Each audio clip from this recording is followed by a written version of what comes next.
নমস্কাৰ বন্ধুসকল, মই বহুত দিনৰ পৰা ভাবি আছিলোঁ যে কেমেৰাৰ সন্মুখত আহিম। এনেকুৱা ভাবি থাকোঁতে বহুত দিন গ'ল, ফাইনেলি আহি গ'লোঁ, যিটো আপোনালোকে চাই আছে এতিয়া মোৰ ভিডিঅ'টো। তো ইয়াৰ আগতে মই মোৰ পৰিচয়টো দিব বিচাৰিছোঁ। মোৰ নাম গোবিন্দ শুক্লবৈদ্য আৰু মোৰ এই চেনেলটো নতুনকৈ খুলি লৈছোঁ।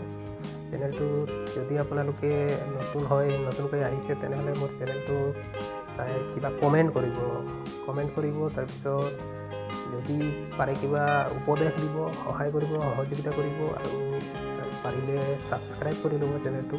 কাৰণ মই ভাবিছোঁ ইয়াৰ পিছত আকৌ নতুনকৈ ভিডিঅ' বনাম, বেলেগ কিবা টপিকৰ ওপৰত ভিডিঅ' বনাই আপলোড কৰিম, যাতে আপোনালোকে ভিডিঅ'টো পায় আৰু আপোনালোকৰ সহায় সহযোগিতা যাতে আগবঢ়াব পাৰে। তাৰ কাৰণে আশা থাকিল। ধন্যবাদ।